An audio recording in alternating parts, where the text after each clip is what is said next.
নিজের থেকে গুনে গুনে 15 বছরের বড় এক পুরুষের সাথে বিয়ে ঠিক হলো মেহেরিনের। বাবা মায়ের ছোট সন্তান মেহেরিন। পুরো নাম মেহেরিন তাবাসসুম। বয়স তার সবে 17। মাধ্যমিক এক্সামের গণ্ডি পেরিয়েছে 3 মাসের কাছাকাছি হবে। এতদিনের রেজাল্ট বের হয়েছে তো, কিন্তু করোনার জন্য তা থমকে গেছে। তাই এখন অপেক্ষায় ছিল রেজাল্টের। অথচ রেজাল্ট আসার আগেই তার দোরগোড়ায় বিয়ে এসে হাজির। নওগাঁ জেলার মহাদেবপুরে বসবাস করে মেহেরিন। মেহেরিনের বাবা মোতালেব ভুঁইয়া একজন ব্যবসায়ী, আর মা সানজিদা বেগম একজন গৃহিণী। মেহেরিনের পরিবারে মা, বাবা, বড় বোন শিরিন আসে। শিরিনের বিয়ে হয়ে গেছে প্রায় 2 বছর 2 আগে।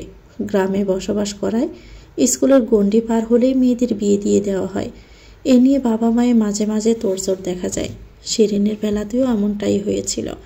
শিরিনের মাধ্যমিক শেষ হতেই তার ফুপি একটা প্রস্তাব নিয়ে আসে। সেখান থেকে দেখা সাক্ষাৎ কথাবার্তা বলে বিয়ে অবধি আগায়।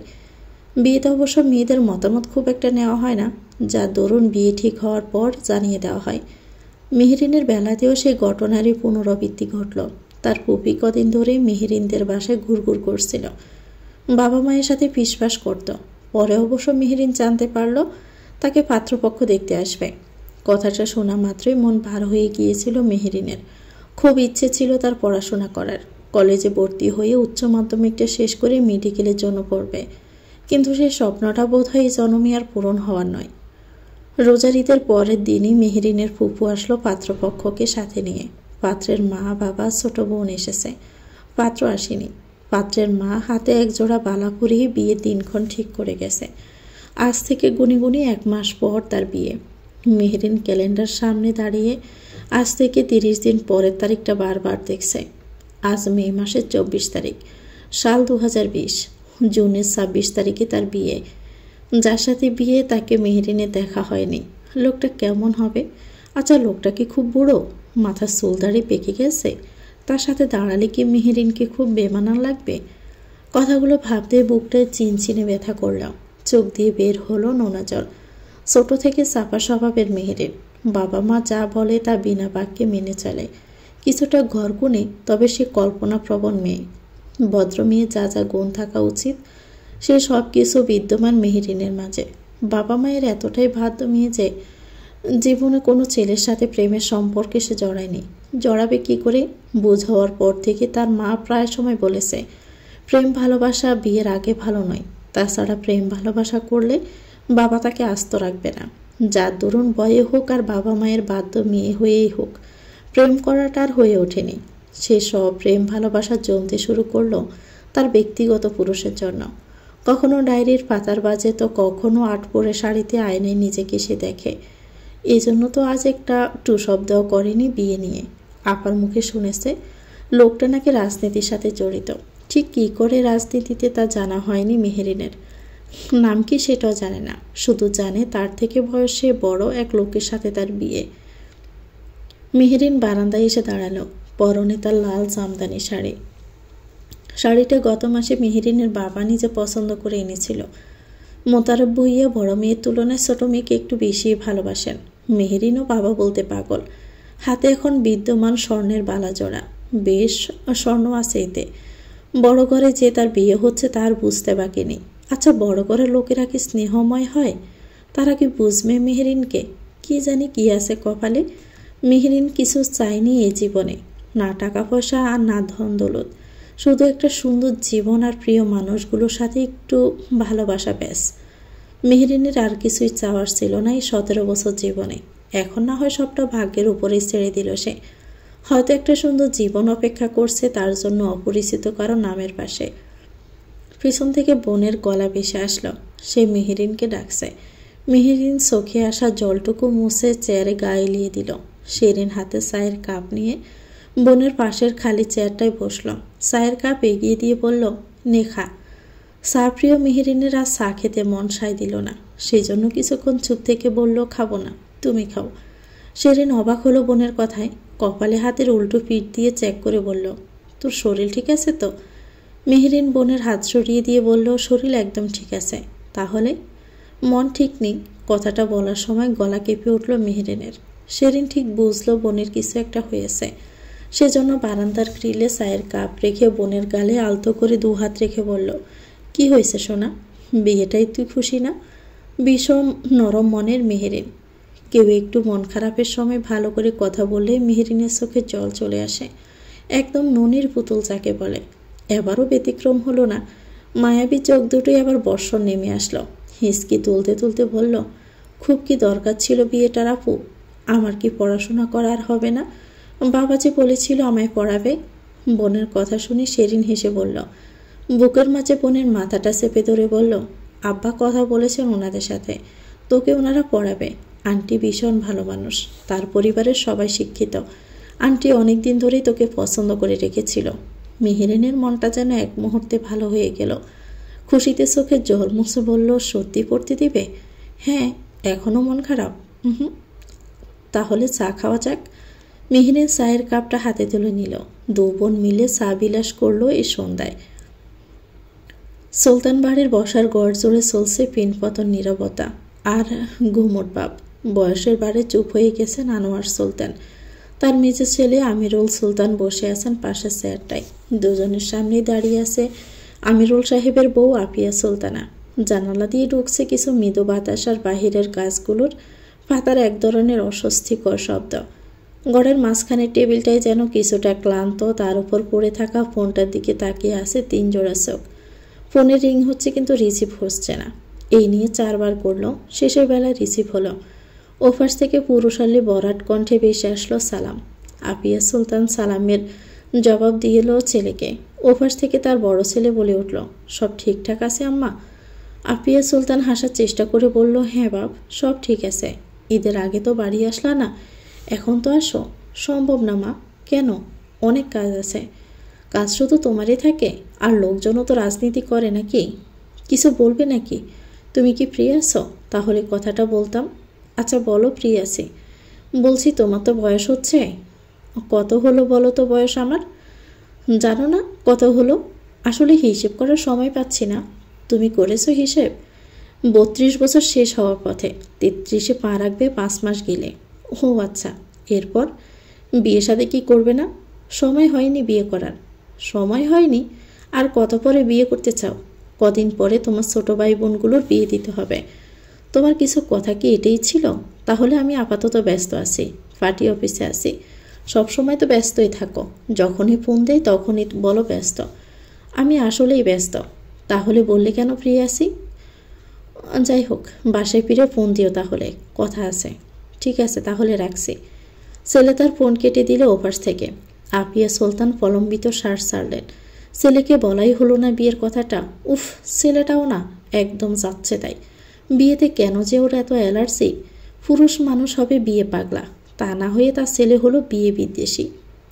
আপিয়া সুলতান ফোন থেকে চোখ সরিয়ে সামনে তাকাতে দুজোড়া চোখ তার দিকে তাকিয়ে দেখে বলল, তাকিয়ে আছেন যেভাবে?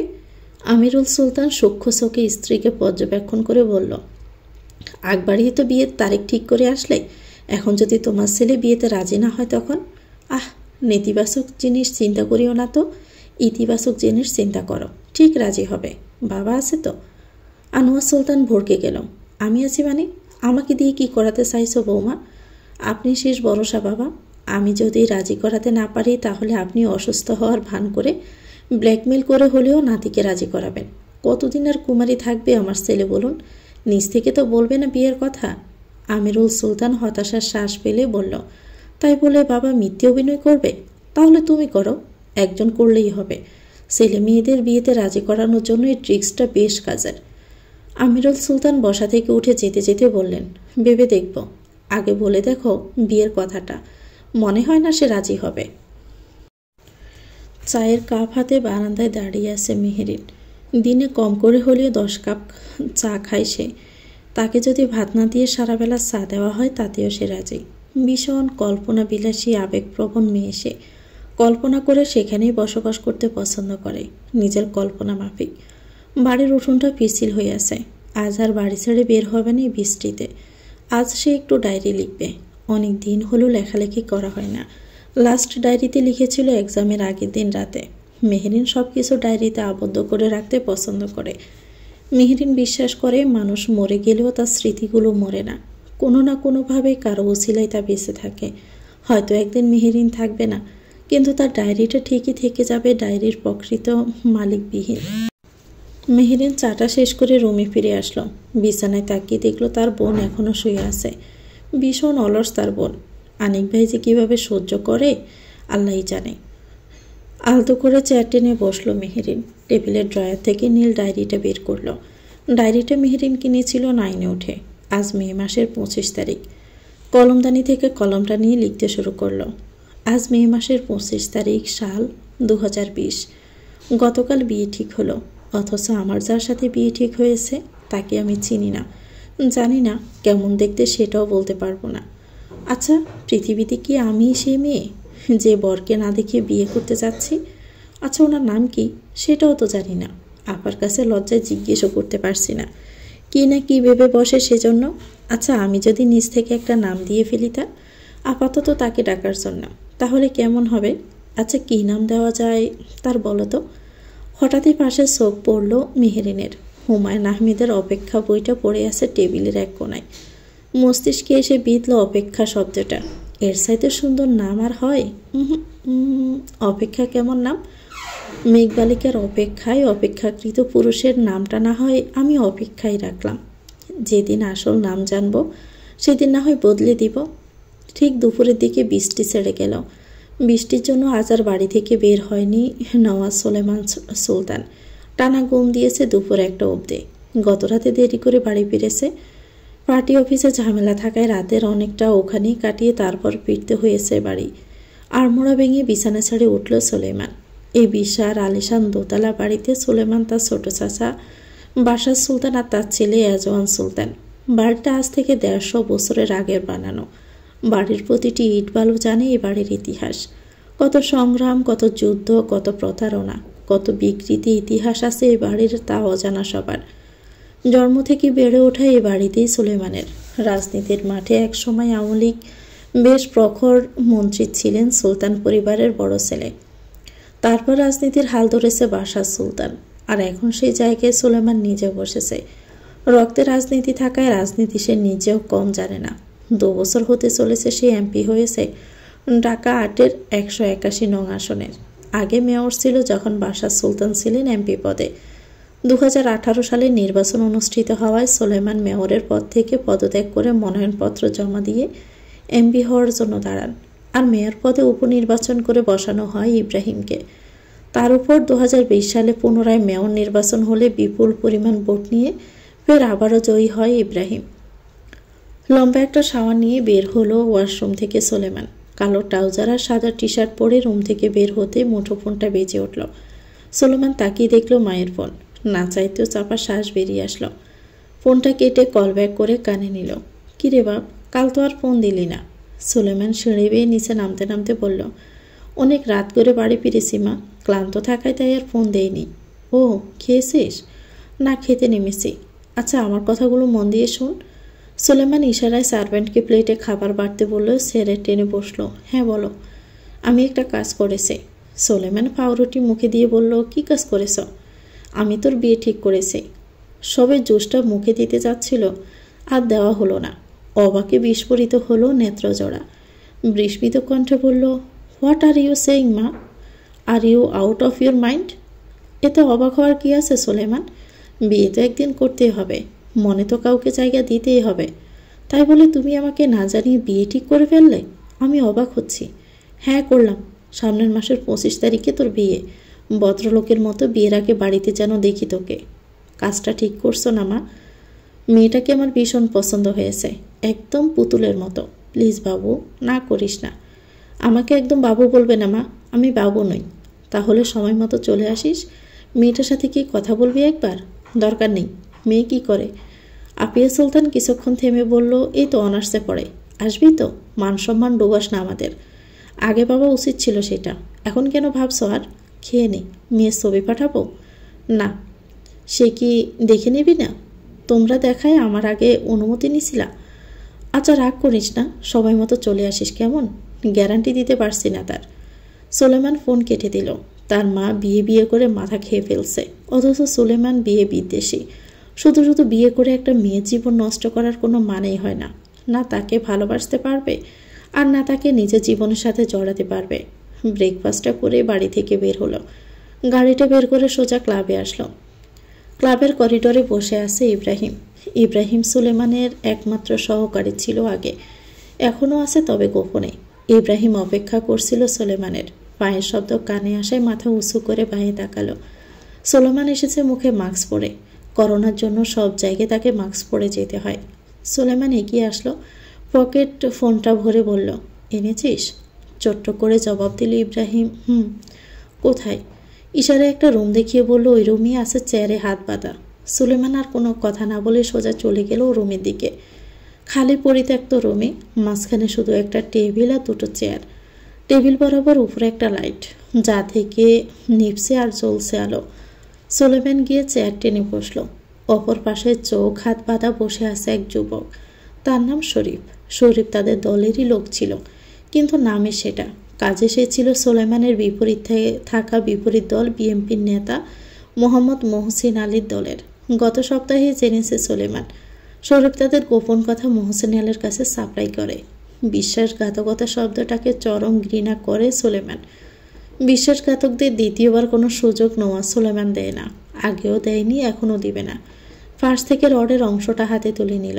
শরীফের চোখের সামনে থেকে কাপড় সরিয়ে দিল। শরীফ যেন মুহূর্তে তার সামনে কোনো আজরাইলকে দেখতে পেল। আগুন সাহনি নিয়ে তাকিয়ে আছে তার দিকে সুলেমান। শরীফ ক্ষমা চাওয়ার সুযোগটুকুও পেল না। তার আগে রডের অংশটা দিয়ে কান বরাবর মেরে বসল। পুরো শরীর জমে গেল শরীফের। চিৎকারটুকু করতে ভুলে গেছে। মাথা ভনভন করছে। একটু বাকাত হতে গল গল করে কান হতে রক্ত বের হলো। এবার শরীফ চিৎকার করে উঠল, আমাকে মাফ করে দিন ভাই, আমি টাকার লোভে পড়ে ভুল করে ফেলেছি। সুলেমান মুখে তাচ্ছিল্যের হাসি ফুটল।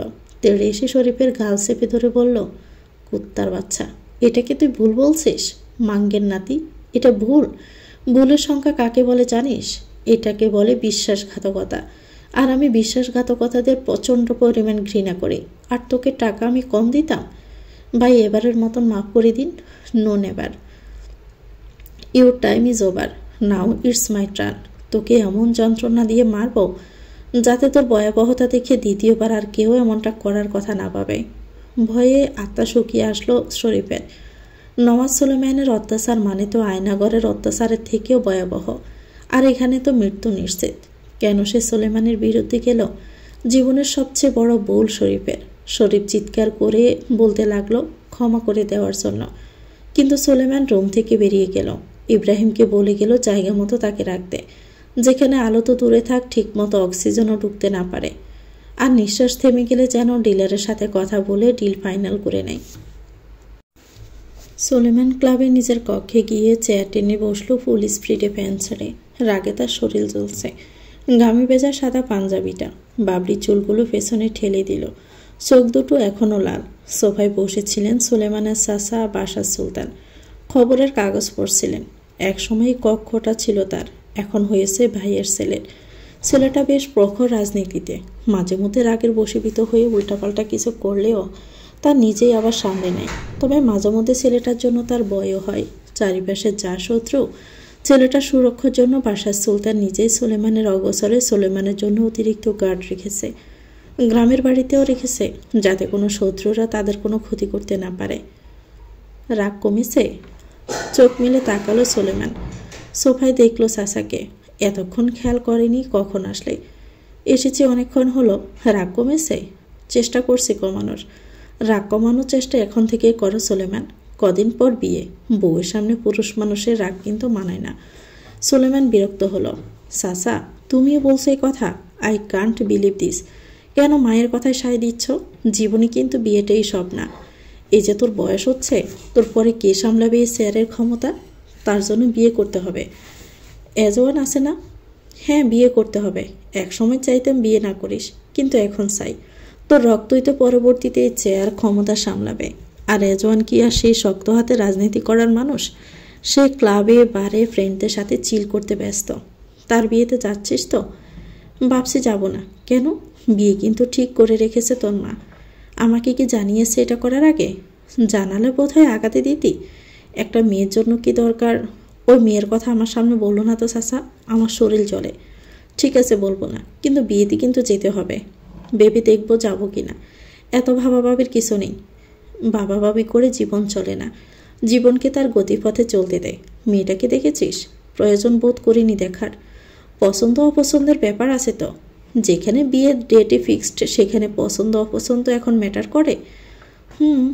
বিষয়টা ভাববার। আচ্ছা, বিকেলে বাসায় ফিরবি? ঠিক নেই। ঠিক আছে, চললাম তাহলে আমি। সাবধানে বাড়ি ফিরো। পানিতে দু পা ডুবিয়ে নৌকায় বসে আছে মেহেরিন। পাশেই বসা প্রাণপ্রিয় বান্ধবী উর্মি।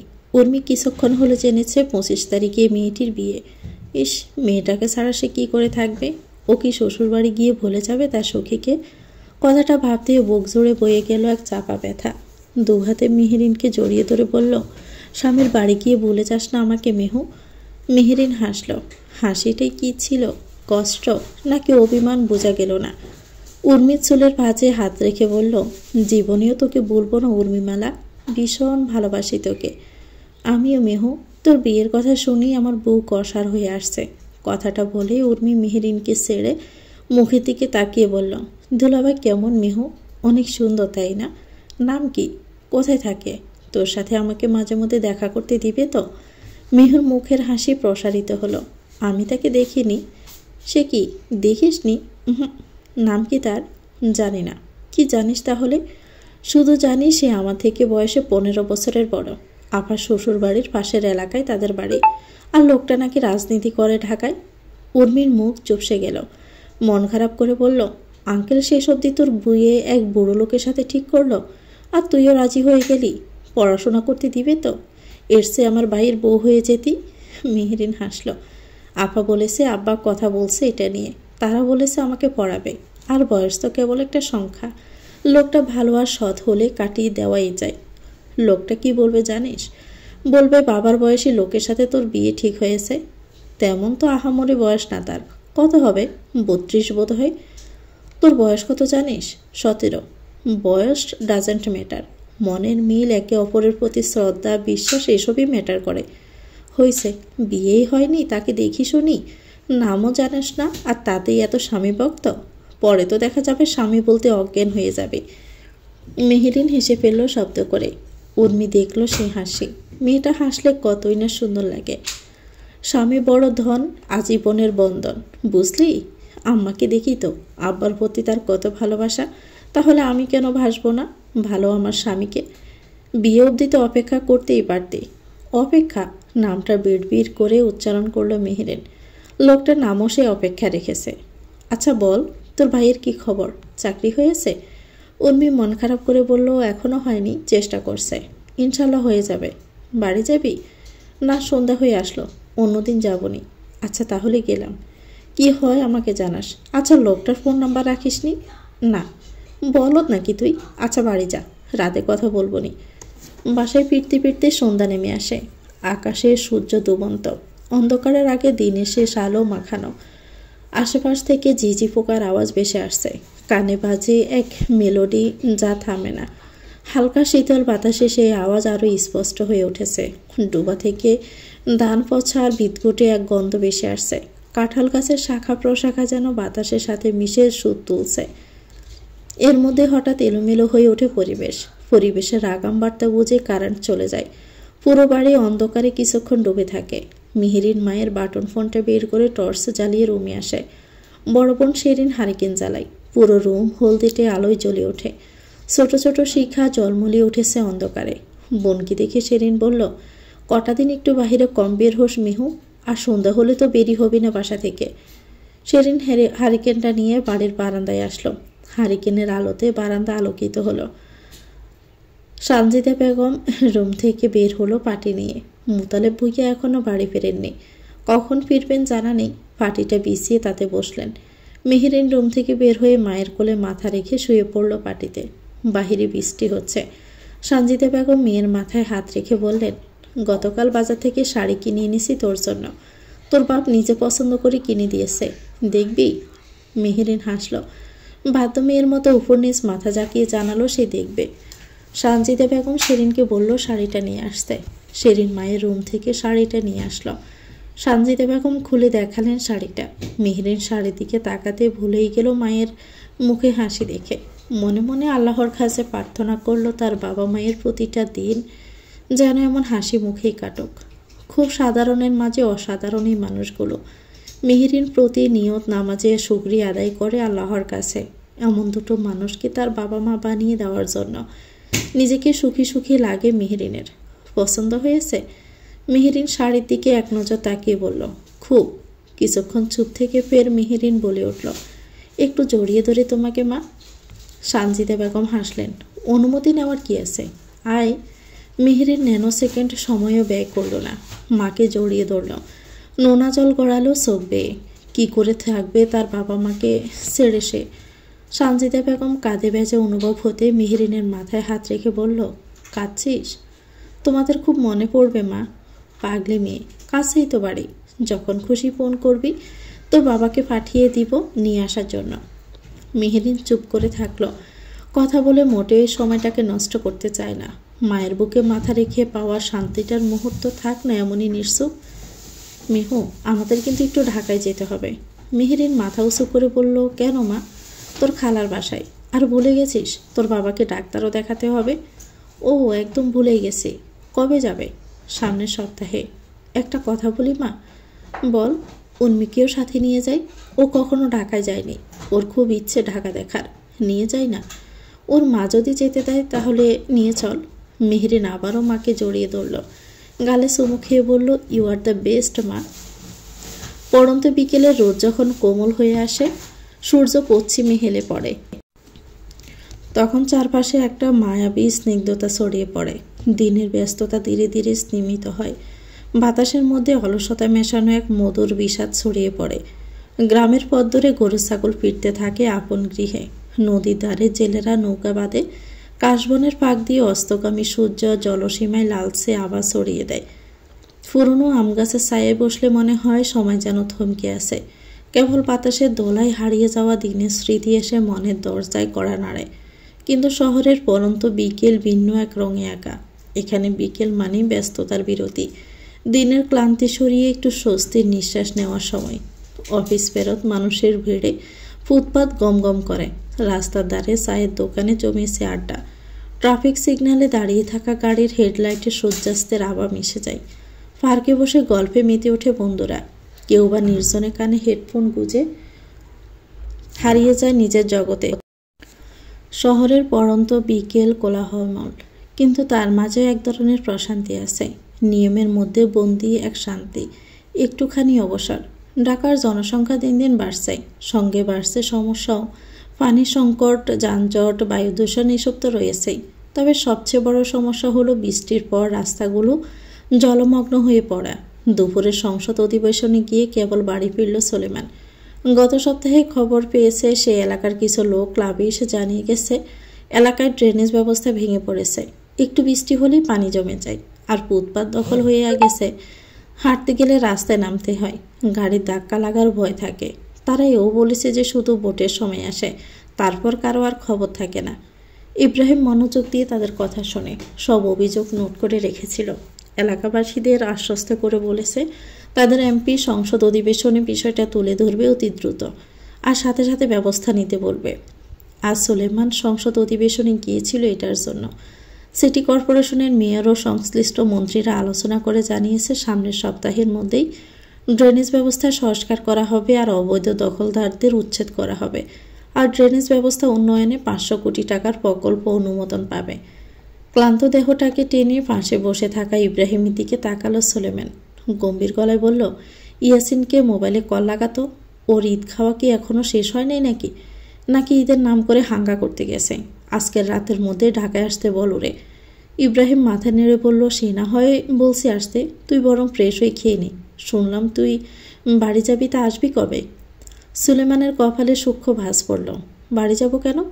তোর নাকি বিয়ে শুনলাম। সুলেমানের মনে পড়ল, বিয়েটা আমি করছি না। কিন্তু কেন তা তো তুই ভালো করেই জানিস। আমাদের বিয়ে করার অধিকার নেই। আমরা শুধু ফুলের সুবাস নিতে পারি, কিন্তু নিজ বাড়িতে সেই ফুলের গাছ স্থাপন করতে পারি না। এ ঘোর অন্যায়। ঘরের জন্য ঘরণী লাগবে না? না, আমার ঘর ঘরণী ছাড়াই সুন্দর। ঘরণী আসলে ঘরে আমার শোকের ছায়া বইবে। তোর মা তো ডেট ফিক্সড করে রেখেছে, না গেলে মান সম্মান কি থাকবে আর?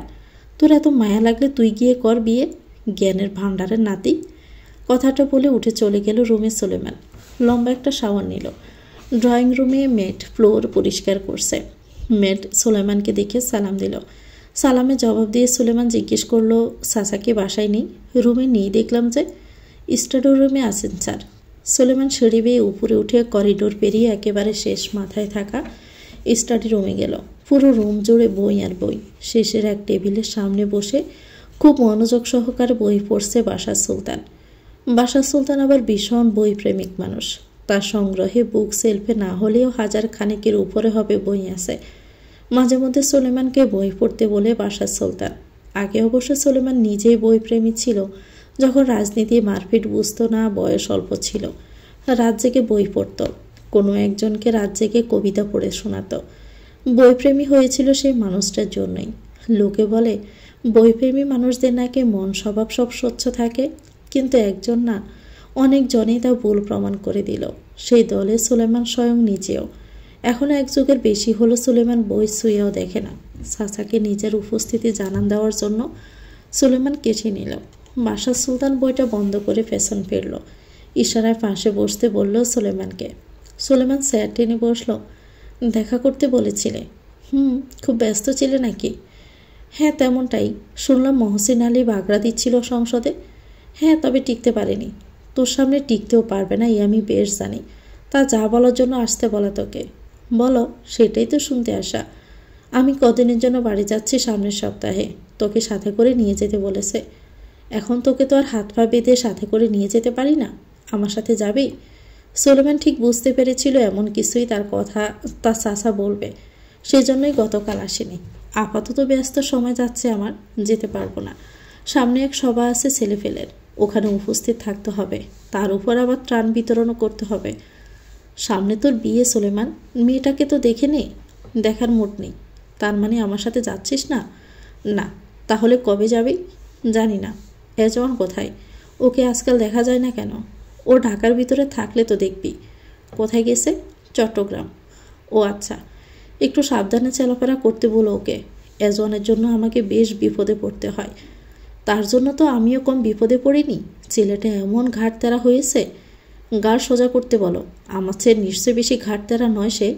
তুই বলে দেখ, তোকে তো মানে, আমাকে তো মানেই না। কেমন বাবা তুমি যে ছেলে তোমাকে মানে না? তোরই তো ভাই, তোর মতোই হয়েছে। শুধু চারিত্রিক বৈশিষ্ট্যটাই পায়নি, তাছাড়া সবই পেয়েছে। ওটাকে চেঞ্জ করতে বলো। ওটার জন্যই আমাকে সমস্যায় পড়তে হয়। এখন আসছি।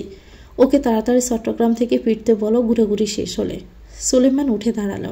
চলে যেতে নিলে বাশার সুলতান বলল, কোথাও যাচ্ছিস? কোথায়? বেডে লম্বা একটা ঘুম দিতে। আচ্ছা, গিয়ে ঘুমা, সকালে দেখা হবে। মহাখালীর রাস্তার পাশ ঘেঁষে হাঁটছে 25 বছরের এক যুবক। হাতে তার চাকরির ফাইল। অর্থ উপার্জনের জন্য শহরে এসেছিল চাকরির সন্ধানে। অথচ টাকার লোক ছাড়াই দেশের চাকরি পাওয়া যেন বিভীষিকাময় দুর্বিষহ। মাথার উপর বাবার ছায়া ছাড়া যে পৃথিবীতে বাঁচা খুব একটা সহজ নয়, তা পদে পদে টের পাচ্ছে এই যুবক। আগে কখনো ভাবিনি এমনও দিন আসবে তার যে চাকরির জন্য ওর কাছে এর কাছে দৌড়াদৌড়ি করতে হবে। কি সুন্দর ছিল সেই মুহূর্তগুলো, যখন সংসার সামলানোর কোনো চিন্তা মাথায় ঘুরপাক খেত না। মনে সুখে পড়াশোনা, বন্ধুবান্ধব আর গান নিয়ে তার কাটত সময়। এই পুরুষটির অবশ্য এক ছাত্রী ছিল, নাম তার মেহেরিন। প্রায় সময় সেই মিষ্টি মেয়েটাকে গান শেখাত। বড্ড মিস করছে সেই দিনগুলো। বাবা মারা গেছে বছর 1 হলো, আর তাতেই বাস্তবতা কত কঠিন তা দৌড়গড়ে এসে কড়া নেড়ে জানান দিল। তপ্ত শ্বাস পেলে ক্লান্ত দেহ টেনে মেসের দিকে পা বাড়াতেই পকেটে থাকা যান্ত্রিক মুঠোফোনটি শব্দ করে বেজে উঠল। ইচ্ছে না থাকা সত্ত্বেও ফোনটা বের করতে দেখলো উর্মির ফোন। রিসিভ করলো। হ্যালো ভাইয়া। ইমন পাশে থাকা একটা বেঞ্চে বসলো। হ্যাঁ বল উর্মি, কেমন আছিস ভাইয়া? ইমনের খুব বলতে ইচ্ছে করলো। ভালো নেই, আমি তোদের ছাড়াই অচেনা শহরে। কিন্তু বলতে পারলো না। পুরুষ মানুষের বলতে নেই যে এসব। এই তো ভালো আছে। তোরা কেমন আছিস? আছি ভালো। মা কি করছে? রান্না করতে চায়। কি রাঁধে? বাড়ির পেছন থেকে কচু শাক তুলেছিল, সেটাই ঝাটকা মাছ দিয়ে ভেঙে রানবে। ইলিশ মাছ নেই? না। তোর চাকরি কি হলো ভাইয়া? চেষ্টা করছি। আচ্ছা, এখন কোথায় তুই? বাসায় ফিরছি। সারাদিনই কিছু খেয়েছিস? ইমনের মনে পড়ল গতকাল রাতে একটা 10 টাকা দিয়ে পাউরুটি কিনে খেয়েছিল। এরপর পানি ছাড়া পেটে আর কিছুই পড়েনি। হ্যাঁ খেয়েছি, আচ্ছা এখন রাখছি, পরে ফোন দিবনি। ইমন সে মহাখালী থেকে মালিবাগ অবধি পায়ে হেঁটে মেসে ফিরল। মালিবাগ শহরে এসেছে আজ 2 মাস হলো। 10,000 টাকা নিয়ে এসেছিল এই শহরে, অথচ আজ তার কাছে আছে মাত্র 200 টাকার একটা নোট। এই 200 টাকা দিয়ে কয়দিন চলতে পারবে সে তা জানা নেই। রাতে আর ইচ্ছে করলো না এই 200 টাকা ভেঙে খাবার খেতে, সেজন্য পানি খেয়ে শুয়ে পড়ল। আবার কাল ছুটতে হবে চাকরির সন্ধানে, না জানি আর কতদিন ছুটবে এই চাকরির পিছনে। পরের দিন দুপুরে আফিয়া সুলতান আসলেন মেহেরিনদের বাড়ি। মেহেরিন তখন উঠোনে বসে নারিকেল ছুলছিল। আফিয়া সুলতানকে মেহেরিন খেয়াল করেনি। আফিয়া সুলতান ভিতরে চলে গেলেন একবার মেহেরিনের দিকে তাকিয়ে। মেহেরিন নারিকেলটা চুলে পাঠানোর জন্য উদ্যত হলে শেরিন এসে মেহেরিনের হাত ধরে বসা থেকে উঠিয়ে বলল, তোর শাশুড়ি এসেছে, আর তুই এখানেও বসে আছিস এখনো? চল, তোকে ডাকছে। মেহেরিন বরকে গেল। তার শাশুড়ি এসেছে? আচ্ছা, উনিও কি এসেছে? শেরিন বাহিরে কলভার থেকে মেহেরিনকে হাত ধুয়ে আসতে বলল। মেহেরিন হাত পা মুখ ধুয়ে আসতেই শেরিন তাকে নিয়ে মায়ের ঘরে গেল। চোখ পড়ল ভদ্র মহিলাকে মেহেরিনের। কালো বোরকা পরিহিত ভদ্রমহিলার মুখ থেকে নেকাব সরানো। মেহেরিনকে দেখতে তার মুখে হাসি ফুটল। ইশারায় পাশে বসতে বলল। শেরিন বোনকে বসিয়ে দিল। আফিয়া সুলতান মেহেরিনদের বাসায় এসেছে মেহেরিনের জন্য কিছু গহনা নিয়ে। এগুলো দাবিদার একমাত্র সুলাইমানের বউ। গহনাগুলো সাইড ব্যাগ থেকে বের করে মেহেরিনের সামনে ধরে বলল, এসব তোমার শাশুড়ের, এসব তোমারই প্রাপ্য। এই গয়নাগুলো পরিও বিয়েতে, কেমন? মেহেরিন বাধ্য মেয়ের মতো মাথা ডানে কাত করল। আর কিছুক্ষণ কথাবার্তা বলে ভদ্রমহিলা চলে গেলেন। শেরিন মেহেরিনের হাত ধরে গহনাগুলো নিয়ে উল্টে পাল্টে দেখল। বেশ ভারী গয়না এগুলো, অনেক স্বর্ণ আছে। সন্ধ্যার দিকে শেরিনের স্বামী অনেক আসলো এই বাড়িতে। বউ তাহারা 1 সপ্তাহ হলো বাপের বাড়ি, সেই জন্য বউকে তার দেখতে আসা। বাড়ির উঠোনে আসতে একমাত্র শালী মেহেরিনের সাথে তার সাক্ষাৎ হলো। আগেই শুনেছে তার শালী সাহেবার বিয়ে ঠিক হয়েছে। শালী সাহেবাকে একটু রাগানোর জন্য এগিয়ে গেল। কি ব্যাপার মেহেরিন, শুনলাম তোমার বিয়ে সামনে? মেহেরিন দুলাভাইয়ের গলার আওয়াজ শুনে চকিতে গাড় গুড়ালো।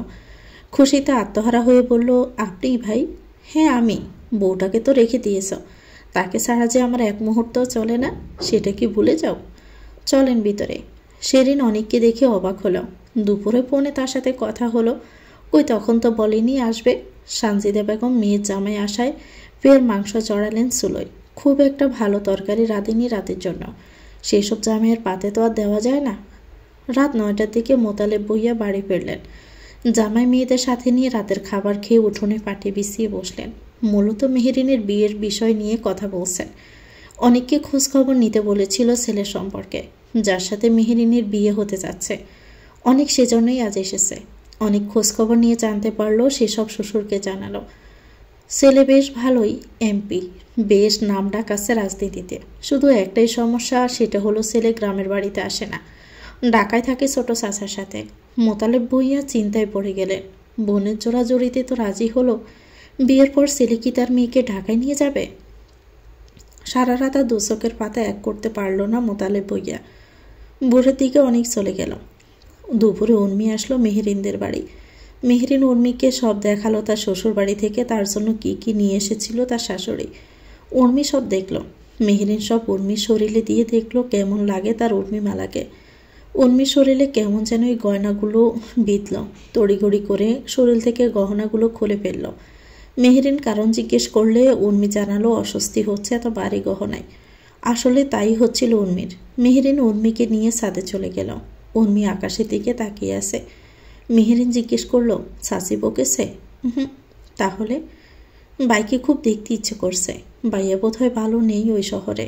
মুখ ফুটে হয়তো বলছেন আমাদের, কিন্তু ভাইয়ের কণ্ঠ শুনলে আমি বুঝতে পারি কিভাবে চলছে কে জানে। টাকা পয়সা তো এতদিনে শেষ হয়ে যাওয়ার কথা। মন খারাপ করিস না, সব ঠিক হয়ে যাবে।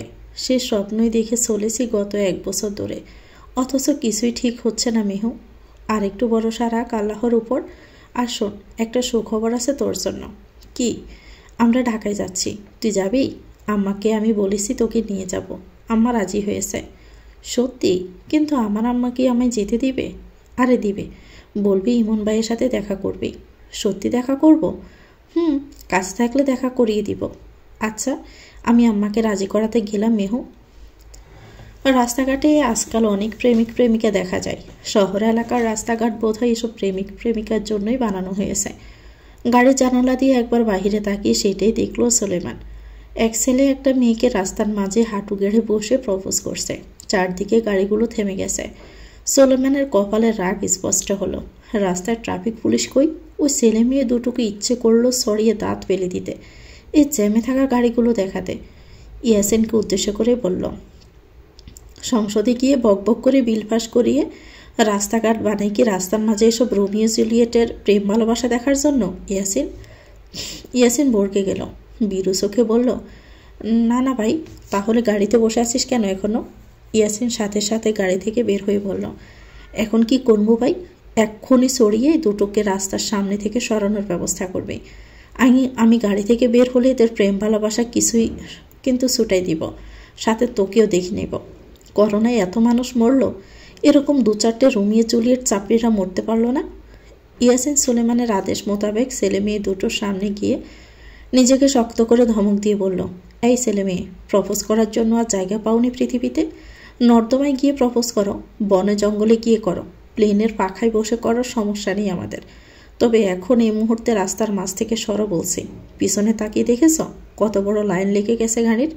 এই মহামারীর ভিতরে তোমাদের প্রেম পীড়িতে ভাবে উপসে পড়ছে কেন রাস্তাঘাটে? করোনা তোমাদের চোখে দেখে না নাকি? ছেলেটা উল্টো ইয়াসিনকে উপেক্ষা করিয়ে বলল, জাস্ট 5 মিনিট ব্রো, ও ফুলটা নিয়ে নিলেই আমি সরে যাব রাস্তা থেকে। ইয়াসিনের ইগোতে বাঁধল। ইয়াসিনকে অপেক্ষা করতে বলছে এই ছেলে? চিনে এই ছেলে ইয়াসিনকে? সাহস কত বড়!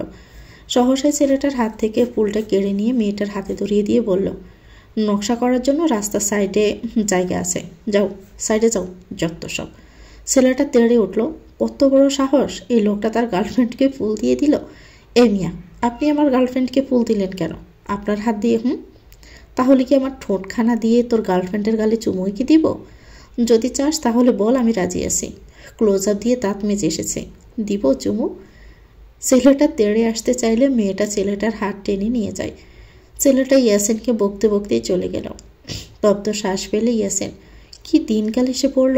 বেহলাজ ছেলেপেলেগুলো রাস্তাঘাটে মানুষের ভোগান্তি সৃষ্টি করে বিন্দাসে রঙ্গলীলা করে চলছে, অথচ ইয়াসিনের জীবনে প্রেম পীড়িতের কোনো দেখা নাই। শাল আর মন্দার কপাল, বিড়বিড় করেই বলল। তারপর মনে পড়ল সুলেমানের কথা। ভাই বলছে প্রেম পীড়িতের চক্করে না পড়তে। নিজেকে জাড়া দিয়ে মাথার চুলগুলো পেছনে ঠেলে দিয়ে ওই ছেলে মেয়ের উদ্দেশ্যে বলল, শিক্ষার অভাব আছে এদের, বেয়াদব ছেলে পেলে প্রেম পীড়িত করে। ছ্যা! ঘড়ির কাটার মতো জীবন, কখনো স্থির কখনো উত্তাল, তবে সেই এক আড়ালে যা অচেতনভাবে হয়ে চলেছে তা হলো সময়ের প্রতি আমাদের নিরন্তর সেবা। একটি সেকেন্ড, একটি সিদ্ধান্ত এগিয়ে হয়তো জীবন বলে, যা কখনো সঠিক পথে চলে, আবার কখনো অন্ধকারে হারিয়ে যায়। বইয়ের স্তূপে মুখ গুজে আপন মনেই কিছু ভেবে চলেছে মেহেরিন। কাল তারা ঢাকায় যাবে। শুনেছে লোকটাও তো ঢাকায় থাকে। বনে থেকে নাম ঠিকানা জেনে দেখা করার চেষ্টা করবে। খুব তো সেদিন উন্মিকে বলল বয়স কোনো ম্যাটার করে না। এখন যদি সত্যি সে দেখতে বুড়ো হয় তাহলে? আজ আবার কাছে জিজ্ঞেস করবে ওই লোকের ব্যাপারে। দুপুর পেরিয়ে বিকেল হলো। সেলাই মেশিনের স্যার ছেড়ে উঠে দাঁড়ালো ইতি বেগম। সেই সকাল 12টার দিকে বসেছিল মেশিনে জামা কাপড় বানাতে। কলসি থেকে পানি ভরে হাঁক ছেড়ে উন্মিকে ডেকে জিজ্ঞেস করলো রান্না বসিয়েছে কিনা। উন্মি রান্নাঘর থেকে জানালো ভাত বসিয়েছে চুলায়। ইতি বেগম রুম থেকে বেরিয়ে রান্না করে গেল। উন্মি তরকারি কাটছে আর চুলায় ভাত। ইতি বেগমের চোখ গেল পাতার বস্তার দিকে। পাতাও ফুরিয়ে আসলো বলে বাহির থেকে একটা সালার বস্তা নিয়ে ইতি বেগম বললেন, আমি পাতা আনতে গেলাম উন্মি, ভাত হলে তরকারি বসিয়ে দিস। একতলা বিশিষ্ট বাড়ি উন্মিদের। বাড়িটায় 3টা রুম। এ বাড়ি আর জায়গাটাই শেষ সম্বল তাদের। আর কিছু করে যেতে পারেননি উর্মির বাবা সাইদুল ইসলাম। ব্যবসায় লস খেয়ে প্রচুর ঋণী হয়েছিলেন সে। তার মধ্যে অতিরিক্ত মানসিক চাপে একদিন হার্ট অ্যাটাক করে পরলোকে গমন করেন। বাড়ির জায়গা ব্যতীত অন্য সব জায়গাগুলো পানির দামে বিক্রি করে দেনা পরিশোধ করতে হয় ইমনদের, যার ফলে বাড়ির জায়গা ছাড়া আর কোনো জায়গা সম্পত্তি তাদের নেই। উর্মি ভাত হলে আলুবাজি করে। আলুবাজি দিয়ে রাত আর সকালটা পার করতে হবে। এমন দিন উর্মিদের এসেছে, ঘরে এক টুকরো মাছ মাংস কিছুই নেই, সব শেষ। সংসারটা বাবা মারা যাওয়ার পর থেকে উর্মির মা ইতি বেগম দর্জির কাজ করেই চালিয়েছে। আজকাল শরীরও তার ভালো না। উর্মির মাকে বলাও হয়নি ঢাকায় যাওয়ার কথাটা, অথচ কাল মেহেরিনরা ঢাকা যাবে। আজ যে করে হোক মাকে সে বলবে, ভাইয়ের কথা বললে না করতে পারবে না। মেহেরিন ব্যাগে নিচে জামা কাপড় সহ বাবা মায়ের জামা কাপড় ভরে নিল। সেরিন যাবে না, সেরিন বাসে থাকবে, অনেক আসবে, রাত থাকবে মেহেরিনরা না ফেরা অবধি। গতকাল ভোরে তাদের রিজার্ভ করা গাড়ি আসবে। উর্মি তো এখনও কিছুই জানালো না, মেয়েটা কি যেতে পারবে না তাহলে? মেহেরিন তার মায়ের বাটন ফোনটা নিয়ে উর্মির মায়ের নাম্বারে কল করল। ইতি বেগম মেশিনে বসেছিলেন। ফোনের আওয়াজ পেয়ে ভাবলেন তার ছেলে ফোন করেছে, সেই জন্য খুশি হয়ে ফোন ধরতে দেখল মেহেরিনদের নাম্বার। ইতি বেগমের মুখ চুপসে গেল। উর্মিকে ডেকে বলল, মেহেরিন ফোন করেছে উর্মি। উর্মি দৌড়ে আসলো, ফোনটা নিয়ে বারান্দায় আসলো। মেহেরিন জিজ্ঞেস করলো, কী রে যাবি না? কাল তো ভোরে বের হব। উর্মি চুপসানো মুখ নিয়ে বলল, মাকে বলতেই পারিনি রে মেহু। আচ্ছা ফোনটা চাচিকে দে। উর্মি ফোনটা মায়ের সামনে রেখে বলল, মা মেহু কথা বলবে। ইতি বেগম ফোনটা কানে নিল। মেহেরিন সালাম দিয়ে বলল, কেমন আছো চাচি? এই তো আলহামদুলিল্লাহ ভালো। তুমি? এই তো ভালো আছি। চাচি একটা অনুমতি লাগতো। কিসের? কাল আমরা ঢাকা যাচ্ছি খালার বাসায়, উর্মিকেও নিয়ে যেতে চাচ্ছি আমার সাথে। ইমন ভাইও তো ঢাকায় থাকে, উর্মি ইমন ভাইয়াকে দেখতে চাই, মানা করো না। ইতি বেগম উৎফুল্লতা নিয়ে বলল, ইমনের লগে দেখা হইব? হ্যাঁ, ভাইয়ার নাম্বারটা একটা খাতায় লিখে দিয়ে উর্মিকে, আর সকালের ভোরে গাড়ি ছাড়বে। উর্মিকে জামা কাপড় গুছিয়ে রাখতে বলল। থাকবে কয়দিন? 5-6 দিন চাচি, আব্বাকে ডাক্তার দেখাবো তো। ও আচ্ছা, আমি বলতেছি গুছিয়ে রাখতে। একটু ইমনের খোঁজ এনে জানাস আমাকে। আচ্ছা চাচি, এখন তাহলে রাখি। ইতি বেগম ফোন কেটে উর্মিকে জামা কাপড় গুছিয়ে নিতে বলল। উর্মি তো বেজায় খুশি, জামা কাপড় গুছিয়ে নেয় ছোট্ট ব্যাগে। এই প্রথম তার ঢাকায় যাওয়া। খুব ভোরের দিকে উর্মি রেডি হয়ে নিল। কালো বোরকা, মুখে মেকআপ পরা, হাতে তার ব্যাগ। ইতি বেগম মেহেরিনদের বাসা অবধি দিয়ে আসলো। মেহেরিনের মায়ের হাত ধরে বলল, মেয়েটাকে সাথে সাথে রাখতে। মেহেরিনের মা সানজিদা বেগম আশ্বস্ত করে বললেন, চিন্তা করো না ইতি, সাথে সাথেই রাখবো। মেহেরিনের পরনেও কালো বোরকা, মুখে মেকআপ। গ্রামের মেয়েদের কোথাও যাওয়া আসার জন্য বোরকা একমাত্র পোশাক। মেহেরিন উর্মির হাত ধরল। চাচির দিকে তাকিয়ে বলল, এই যে তোমার মেয়ের হাত ধরছি, সোজা বাসায় গিয়ে ছাড়ব। মোতালেব বুইয়া বড় মেয়েকে সাবধানে থাকতে বলে বউ মেয়ে নিয়ে বেরিয়ে পড়লেন। বাড়ির সামনে প্রাইভেট কার এসে দাঁড়িয়েছিল। সে কারে উঠে ঢাকার উদ্দেশ্যে রওনা হয়। ঢাকায় এসে কাঙ্ক্ষিত বাড়িতে এসে পৌঁছাতে দুপুর গড়িয়ে যায়। মেহেরিনের খালা তানজিলা বেগম, মতিঝিলে তাদের বাসা। 7 তলা বিল্ডিংয়ের মালিক সে। 27 বছর আগে ভালোবেসে বিয়ে করেন আলমগীর হোসেনকে। পরিবারের বিরুদ্ধে গিয়ে বিয়ে করলেন পালিয়ে। প্রেম ভালোবাসায় এসব ভালো নজরে দেখা হয় না বিয়ের আগে গ্রামে, যার কারণে তানজিলা বেগমের পরিবারও বিষয়টাকে ভালো নজরে দেখেনি। আর তানজিলা বেগমও ঘাটতারা, আলমগীর হোসেনকে ছাড়া কাউকেই বিয়ে করবেন না। তাই বাড়ি থেকে পালিয়ে চলে আসেন আলমগীর হোসেনের হাত ধরে। আজ অবধি তানজিলা বেগম বাবার বাড়িতে যেতে পারেননি। তার বাবা আজও তাদের মেনে নেয়নি। তানজিলা বেগমের 2 ছেলেকে অবশ্য আদর করেন তানজিলা বেগমের পরিবার। বড় ছেলে তেহরান এবার মাস্টার্স করছে ঢাকা বিশ্ববিদ্যালয়ে, আর ছোট ছেলে তানবীর এবার ক্লাস 10-এ পড়ে। মেহেরিনের এক ব্যাচ জুনিয়র। মেহেরিনটা বাসায় আসতে দেখতে পায় তার খালার এত আয়োজন, ডাইনিং টেবিল ভর্তি হরেক রকমের খাবার। এখন বাসায় আছে তানজিলা বেগম আর তানবীর। মেহেরিন উর্মিকে নিয়ে ফ্রেশ হয়। উর্মি ইতস্ত বোধ হচ্ছে, এই প্রথম ঢাকায় আসা। বেশ বড় লোক ওনারা, তার টের পেয়ে গেছে উর্মি। মেহেরিন টাওয়াল দিয়ে মুখ মুছতে মুছতে বলল, কিছু ভাবছিস? কি? ওনারা অনেক বড় লোক তাই না? তা বলতে পারিস, কিন্তু কি হয়েছে এতে? আমার ইতস্ত লাগছে। আরে আমি আসি তো বোকা। তানজিলা বেগম এসে মেহেরিন আর উর্মিকে ডেকে গেল খেতে আসার জন্য। মেহেরিন উর্মিকে নিয়ে আসলো খাবার করে। তানবীর বসেছিল আগেই। মেহেরিনকে দেখে বলল, এই মিহু আপু, এখানে বসো, অনেক গল্প আছে তোমার সাথে। মেহেরিন তানবীরের পাশে চেয়ার টেনে বসে উর্মিকে বসতে বলল। উর্মি বসল। তানজিলা বেগম সবাইকে সযত্নে খাবার বেড়ে দিল। মেহেরিন, তানবীর, উর্মি আগেভাগে খেয়ে রুমে চলে আসলো। তেহরান এখনো ভার্সিটিতে। তানবীর মেহেরিনের সামনে দাঁড়িয়ে বলল, কি রে আপু, তোমার বলে বিয়ে? মেহেরিন ছোট্ট করে জবাবে বলল, দুলাভাই কি করে? রাজনীতি। কি? মৃদু চিৎকার করে বলল তানবীর। চমকাচ্ছিস কেন? তোর কপাল তাহলে পড়ল রে। রাজনীতি করা লোকজন ভালো হয় না আপু। এরা মানুষ খুন করে, চাঁদাবাজি করে, যেখানে সেখানে মারপিট করে, সাথে মারপিট খায়ও। খালুজান কেন তোমায় এমন লোকের সাথে বিয়ে দিচ্ছে? মেহেরিন তানবীরের কথা শুনে চুপ হয়ে গেল। আসলে কি উনি এসব করে? তাহলে সংসার করবে কি করে মেহেরিন? তবুও নিজেকে আশ্বস্ত করলো তার বাবা নিশ্চয় ভালো কিছু জেনে শুনেই রাজি হয়েছেন মেয়েকে অমন পুরুষের সাথে বিয়ে দিতে। শুধু তাই নয় তানবীর, লোকটা মিহুর থেকে 15 বছরের বড়। আল্লাহ, তাই নাকি? শব্দ দিয়ে কপাল পুড়ে চাপো তোমার। বাবা মেয়ে বলবে তোমাদের দেখো। রাজি কেন হলে? আমি আগে জানলে তো ভাইয়াকে বলে খালুজানের সাথে কথা বলে ভেঙে দিতাম বিয়েটা। আমার বাবার উপর পুরো ভরসা আছে তানবীর, উনি ভালো কিছু ভেবেই রাজি হয়েছেন। তুই আমার কথা ছাড়, তোর কথা বল। আমি আর কি বলবো? আমার খবর সব সময় 12টাতেই আটকে থাকে। কেন? বাদ দাও আমার কথা, আগে বলো আমার দুলাভাই কোথায় রাজনীতি করে, কোন এলাকার ছেলে সে? শুনেছি ঢাকায় করে। নাম কি? জানি না। কি জানো তাহলে? কিছুই জানি না তার সম্পর্কে। না জেনে রাজি হয়ে গেলে? বাবা তো জানে। সংসার কি খালুজান করবে?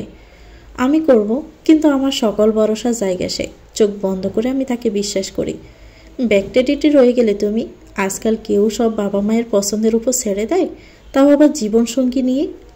আমি হতেও চাই না তোদের মতন আপডেটেড। আমি ব্যাকডেটেডই ভালো আছে। আচ্ছা চলো সন্ধ্যায় মোড়ে খেতে যাই। এরই মধ্যে ভাইয়াও চলে আসবে। কোথায় গেছে উনি? একটা কাজে গেছে ভাইয়া। তোমরা থাকো, আমি সাইমুলের বাসা থেকে একটু আসতেছি। সন্ধ্যার আগেই ফিরবো। আমাকে রেখে যাবে না কিন্তু। তানবীর চলে যাওয়ার পরপরই তেহরান আসে বাসায়। বসার ঘরে খালা খালুকে দেখে সালাম দেয়। মাকে জিজ্ঞেস করে মেহেরিন এসেছে? হ্যাঁ, রুমেই আছে। তেহরান মুচকি হেসে তানবীরের রুমে যায়। দরজায় টোকা দিয়ে বলল, আসবো? উর্মি চমকে উঠে আকস্মিক পুরুষালী গলা শুনে পিছনে তাকিয়ে তেহরানকে দেখে স্বস্তির নিঃশ্বাস ফেলে। তেহরান দেখতে 6 ফুট লম্বা, পশা গাত্রবর্ণ, চওড়া কাদা সিপসিপে গড়ন, মুখে সবসময় হাসি ঝুলে থাকে। নাক খাড়া, থুতনিতে হালকা কাট, বড় ঢেউ খেলানো চুল। তেহরান তানবীরের সাথে আগে থেকে হালকা পরিচয় উর্মির। তেহরানরা বেশ কয়েকবার উর্মিদের বাসায় গিয়েছিল।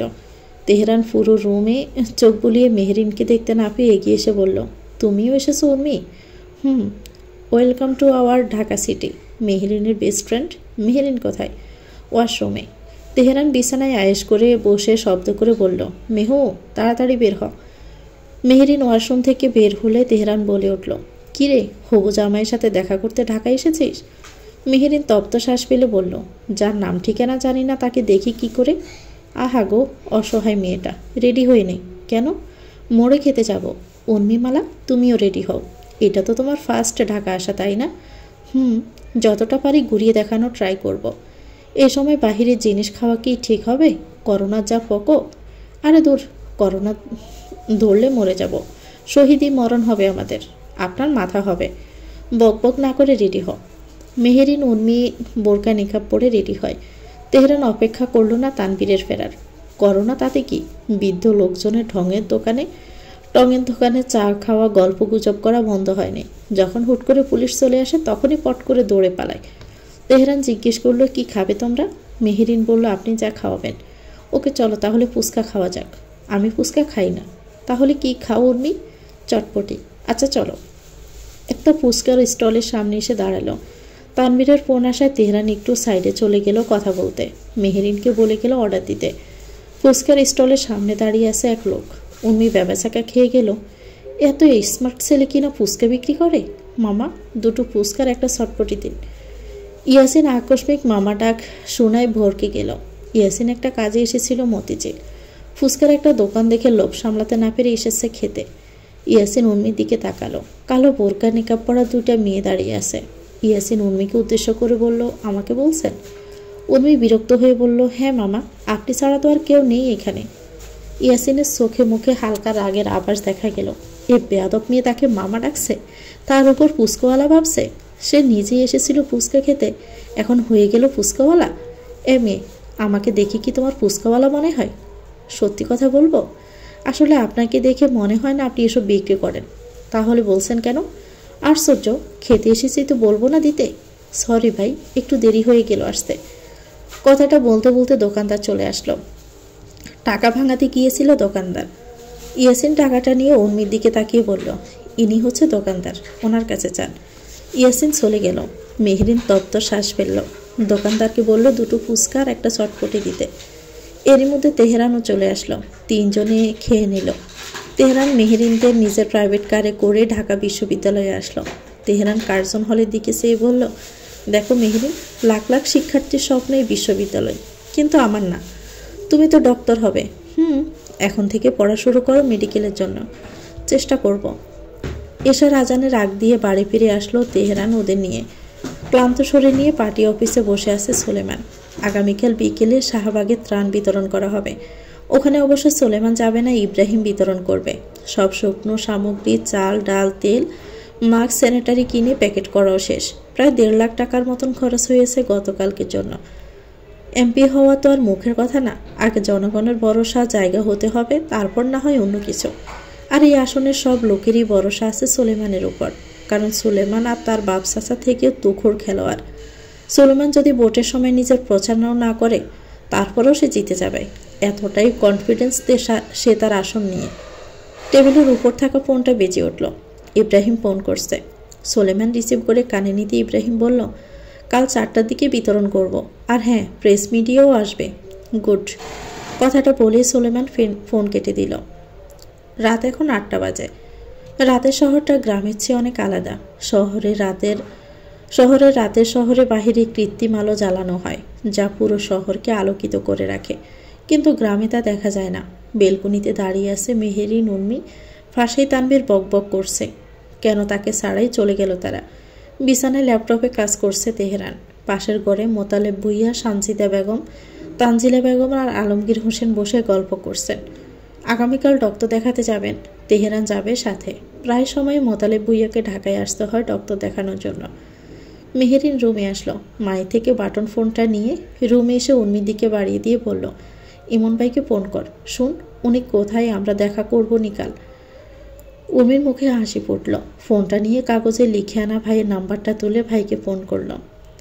ইমন রাস্তার ধারে দাঁড়িয়ে 10 টাকা দামের একটা পাউরুটি খাচ্ছিল। আকস্মিক মেহেরিনের মায়ের নাম্বার দেখে ব্রু কুঁচকাল। ফোনটা রিসিভ করে কানে নিয়ে বলল, হ্যালো ভাইয়া, আমি উর্মি। মেহেরিনদের ফোন দিয়ে ফোন করলি যে? বাসায় ফোনের কি হয়েছে? ভাইয়া আমি ঢাকায়। ইমন বিস্ময় নিয়ে বলল, কি? হ্যাঁ, মেহেরিনের সাথে এসেছি। চাচা চাচিও এসেছে ডক্টর দেখাতে। ভাইয়া তুই কই থাকিস? দেখা কর না, কতদিন হলো তোকে দেখি না, খুব দেখতে ইচ্ছে করছে। ঠিক আছে, ঢাকায় কোথায় তুই? মেহেরিন, এই জায়গার নাম কি? পাশ থেকে তেহরান বলল, মতিঝিল। তোমার ভাইকে বলো শাহবাগ আসতে। ভাই শাহবাগ আসতে পারবে? আচ্ছা, বিকেলের দিকে আসবনি। উর্মি ফোন কেটে দিল। এমন কি করবে বুঝতে পারল না। এতদিন পর বোনকে দেখবে, অথচ হাতে তার কোনো টাকা পয়সা নেই। খালি হাতে কি করে দাঁড়াবে? আর মেহেরিন, ওর সাথে আসবে নিশ্চয়ই। পকেটে আছে 50 টাকার একটা নোট। এটা দিয়ে তো কিছুই হবে না। মেসের কারো কাছে কি টাকা চাইবে? তারা বোধ হয় দিবে না। কবে চাকরি মিলবে ভাগ্যে? এত অসহায় নিজেকে, যা বলার বাহিরে। করোনাটাও আর আসার সময় পেল না। সব অফিস, কারখানা সব কিছুই বন্ধ। শাহবাগের মোড়ে এসে দাঁড়িয়ে আছে উর্মি আর তেহরান। তেহরানে যাওয়ার কথা ছিল মোতালেব ভুইয়ার সাথে হসপিটালে, কিন্তু শেষমেশ কেন জানি বারণ করে দিলেন মোতালেব ভুইয়া নিজেই।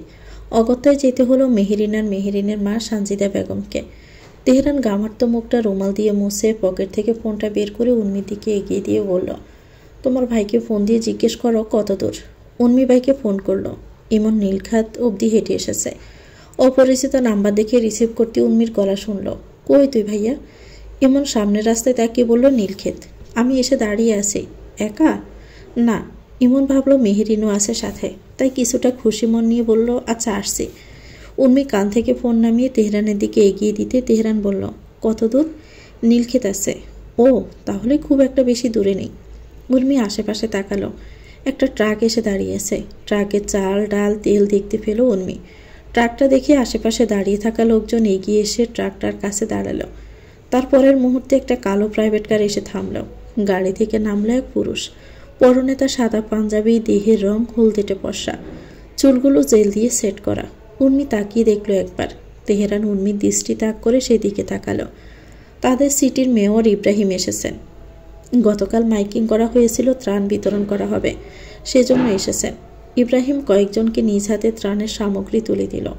প্রেস মিডিয়াও এসেছে। কি দেখছো ওদিকে? ওখানে কি হচ্ছে? আমাদের এমপি তার জনগণের জন্য ত্রাণের ব্যবস্থা করেছে, সেটাই বিলাচ্ছেন। উর্মিদের গ্রামেও তো তাদের চেয়ারম্যান এভাবে নিজ হাতে চাল ডালের প্যাকেট ধরিয়ে দিত। তার মানে যিনি ত্রাণ দিচ্ছেন তুলে হাতে তিনি এমপি? এমপি? এমপি। নাম কি ওনার? এমপির? নওয়াজ সুলেমান সুলতান। উর্মি মনে মনে নামটা উচ্চারণ করল। উনি তাহলে এমপি? উর্মির পানির পিপাসা পেয়ে গেল রোদে এতক্ষণ ধরে দাঁড়িয়ে থাকার ফলে, সেজন্য বারবার গলায় হাত দিচ্ছিল। পাশ থেকে তেহরান উর্মিকে দেখে বলল, পানি খাবে? পিপাসা পেয়েছে? উর্মি উপর নিচ মাথা ঝাঁকালো। তেহরান চলে গেল পানি আনতে। ইব্রাহিম কিছু ত্রাণ নিজ হাতে দিয়ে বাকিগুলো ছেলে পুলেদের দিতে বলে সাইডে সরে আসলো। পকেট থেকে ফোন বের করে সুলেমানকে জানিয়ে দিল ত্রাণ বিতরণ করা হয়ে গেছে।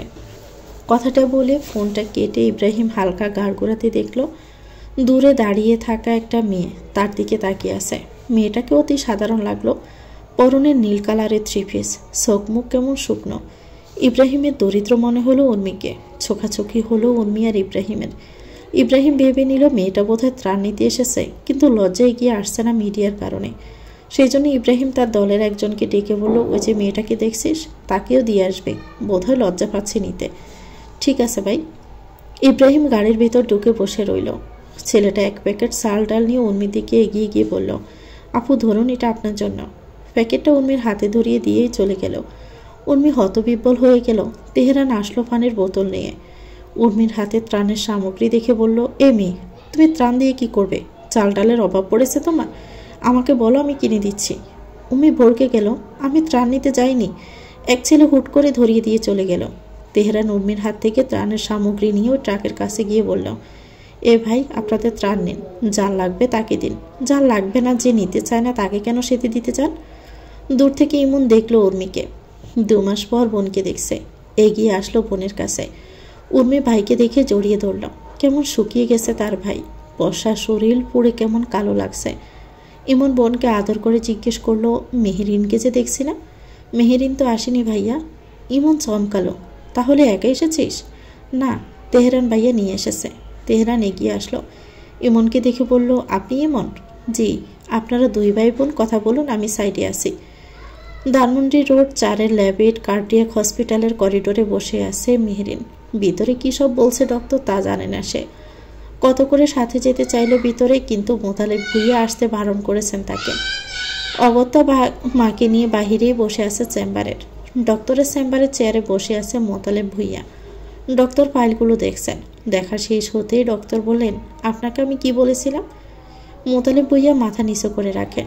ডক্টর আবদুল্লাহ রিপোর্টের ফাইলটি টেবিলে রেখে বলল, দেখুন মোতালেব, আপনার হার্টের অবস্থা এখন খুব খারাপ। এটি আর স্বাভাবিকভাবে কাজ করতে পারছে না। আপনার শরীরের অন্যান্য অঙ্গগুলো এর প্রভাবে দুর্বল হয়ে পড়ছে। তাই আমরা একমাত্র হার্ট ট্রান্সপ্লান্টের মাধ্যমে আপনাকে সুস্থ করতে পারবো। আপনাকে বলার পরও আপনি কেন অপারেশনের দিকে আগাচ্ছেন না? এতে আপনার আয়ু ফুরানোর দিকে সেটা কি খেয়াল আছে? মোতালেব ভুইয়া শান্ত গলায় বলল, সে তো অনেক খরচের ব্যাপার ডাক্তার। তবে হ্যাঁ, আমাদের কাছে এখন এই একটাই অপশন, হার্ট ট্রান্সপ্লান্ট। আপনার নতুন হার্টের জন্য আমরা একজন ডোনারের সন্তান করব। আর যদি সব কিছু ঠিক থাকে তাহলে অপারেশন হবে। আজকাল এই প্রক্রিয়া অনেক উন্নত হয়েছে, তবে সবসময় কিছু ঝুঁকি থাকে। কিন্তু আপনার হার্টের অবস্থা এতটাই খারাপ যে আর দেরি করলে জীবন ঝুঁকির মধ্যে পড়বে। খরচ কত হতে পারে? এই ধরুন 20-25 লাখ। মোতালেব ভুইয়া নীরব হয়ে রইল। 20-25 লাখ যদি তার নিজের পেছনেই ব্যয় করেন, তাহলে তার পরিবার কিভাবে চলবে? তার ব্যবসার কি হবে? মেয়ে বিয়ে দিবে কি করে?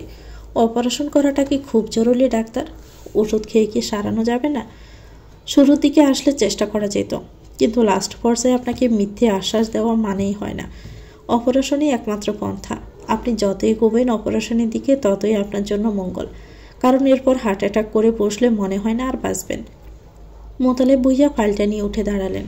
আপনাকে জানাবো পরে ডাক্তার। মোতালেব ভুইয়া বেরিয়ে আসলেন। বেশ কয়েক বছর ধরে শ্বাসকষ্ট, ক্লান্তি, বুকের চাপসহ বিভিন্ন সমস্যায় ভুগছিলেন। কয়েক মাস হলো সে জেনেছে তার এই রোগের কথা, কিন্তু তার ব্যবসায় নিজের পুঁজিতে এত নেই। কত থাকতে পারে? 7-8 লাখ। এ টাকায় তো অপারেশন হবে না। মেহেরিন বাবার বিষণ্ণ চেহারা দেখে বলল, সব ঠিক আছে বাবা, আমাকে কেন সাথে যেতে দিলে না? কি বলেছে ডক্টর? মোতালেব ভুইয়া মেয়েটার মুখের দিকে তাকিয়ে ম্লান হাসলেন। তেমন কিছু না রে মা, ওষুধ দিয়েছেন, বলেছেন সেরে যাবে। অনেকদিন ধরেই তো খাচ্ছ ওষুধ বাবা, সারা তো নামই নিচ্ছে না। এবার বলেছে সেরে যাবে, বাসায় চল। মহাদেবপুরে নিজেদের বাড়িতে এসেছেন ভোরে বাসার সুলতান। ইচ্ছে ছিল সোলেমানের হবু বউটাকে দেখার, কিন্তু এসে শুনতে পেল তারা ঢাকায় গিয়েছেন। বাসার সুলতান দীর্ঘ শ্বাস ফেলে পকেট থেকে ফোন বের করে ছেলেকে কল লাগালো। চট্টগ্রামের সবচেয়ে দামি হোটেল SS খালেদ রোডে লালখান বাজার থাকা রেডিসন ব্লু হোটেলের 15 তলার একটি কক্ষের উপর শুয়ে আছে এজওয়ান সুলতান। শরীরে তার সাদা রঙের ব্ল্যাঙ্কেট, যা কোমর অবধি ঢাকা, উন্মুক্ত দবদবে পশা পিঠ। ফোন বেজে চলছে, কিন্তু এজওয়ান ধরছে না। কিন্তু ফোনও থেমে নেই, এক নাগাড়ে বেজেই চলছে। এজওয়ান এবার বিরক্ত হয়ে বাহা দিয়ে ঘুম ঘুম চোখে মোবাইল খুঁজে নাম্বার না দেখে কানে নিয়ে বলল, হ্যালো, কে রে? কার এত গুদগুদানি উঠছে? ঘরে কি বাপ ভাই নেই? আমাকে ফোন দিয়ে বিরক্ত করছিস কেন?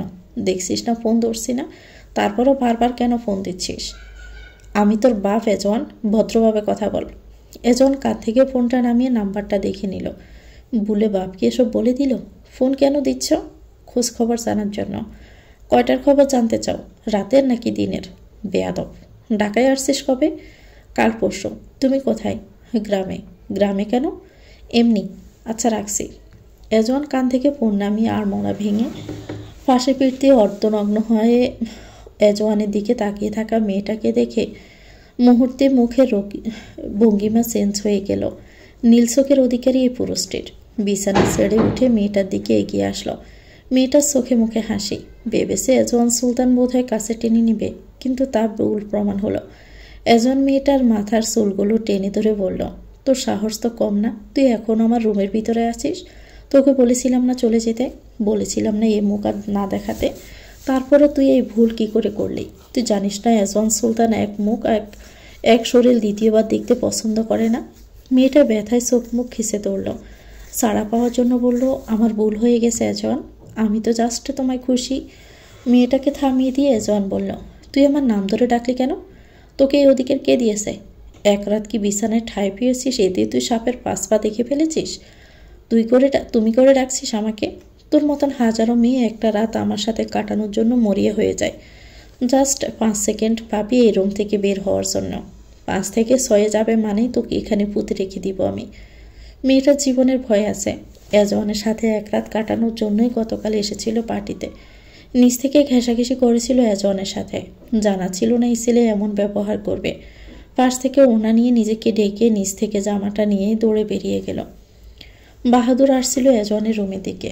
আকস্মিক মেয়েটাকে এভাবে বের হতে দেখে রুমে ঢুকে দেখল এজওয়ান সোফায় বসে টেবিলের উপর দুপা রেখে সিগারেট খাচ্ছে। ওভাবে চলে গেল মেয়েটা। আগে যান পরে মান। আর এই মাতারিকে কালকে পাঠিয়েছিল আমার রুমে। তোকে নিয়েই তো সাথে ঢুকলো মেয়েটা। বিবিসি তুই নিজে থেকে। আমি কখনো মেয়েদের নিচ থেকে আনি না, ওরাই আসে নিচ থেকে। আর জানিস এই মেয়েটা ভার্জিন না। বাহাদুর মুখ অন্যদিকে ঘুরে গেল। জিজ্ঞেস কর কিভাবে বুঝলাম? অবশ্যই শুয়ে।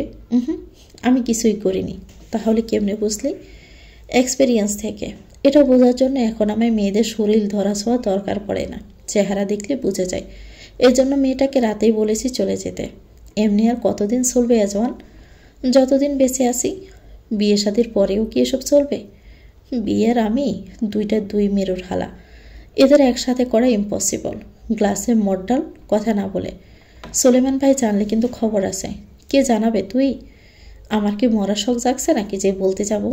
গুড, তাহলে চুপ থাক। আসলে কি তুই এমনটাই থাকবি? কেন, কোনো ডাউট আছে? কি দরকার এত নারীর সাথে মেলামেশা করার? বিয়ে করে বউয়ের সাথেই কর না। এক নারীর শরীরে পড়ে থাকার জন্য এজওয়ান সুলতান জন্মায়নি। আমি ধরার জন্য জন্মায়নি বাহাদুর, আমি সরিয়ে দেওয়ার জন্য জন্মেছি। এক নারীর দেহে আমার মন ভরে না। I want different female. Bahadur হেলান দিয়ে পা তুলে বলল, জীবনে কয়টা মেয়ে সারছস? হিসেব রাখেছিস? হিসেব করি নেই, তো সময় থাকলে তুই কর হিসাব। তাও একটা মোটামুটি নম্বর দিয়ে শুনি। এজওয়ান সিগারেট ধরাতে ধরাতে বলল, আমি তো নিজেকে গুলাইয়া ফেলছি কয়টা, চেহারাও মনে নেই, নামও মনে নাই, নম্বর মনে থাকবে কেমনে? জীবনে প্রেম করিসনি? প্রেম? আমার কাছে প্রেম ফকিরের বৃক্ষের চেয়েও সস্তা। বাহাদুর মুখ ঘুরিয়ে বলল, তাহলে সারাদিন মেয়ে মানুষ নিয়ে এইটা ওইটা করস কেন? এজন পায়ের তলায় পেলে সিগারেটটা দলাই মলাই করে বলল, চাহিদা মেটানো লাইগা। তো কি একবারও মনে হয় না? আমার মন নাই মাইরি, মনটা আগেই ডাস্টবিনে ফালাইয়া দিছে। বাহাদুর ঠান্ডা গলায় বলল, এমনভাবে কতদিন টিকবি? মরার আগ পর্যন্ত টিকমু। তো ভিউয়ার্স, গল্পটির নাম হচ্ছে দাহসজ্জা, লিখেছেন রাইহা জুবাইর রিপ্তি। এটা গল্পের প্রথম অংশ। পরবর্তী অংশ পেতে চ্যানেলটিকে সাবস্ক্রাইব করে আমাদের সাথে থাকবেন। ভিডিও ভালো লাগলে একটি লাইক দিয়ে দিবেন, কমেন্ট করে জানাবেন কেমন লেগেছে। সবাই ভালো থাকবেন। আল্লাহ হাফেজ। আসসালামু আলাইকুম।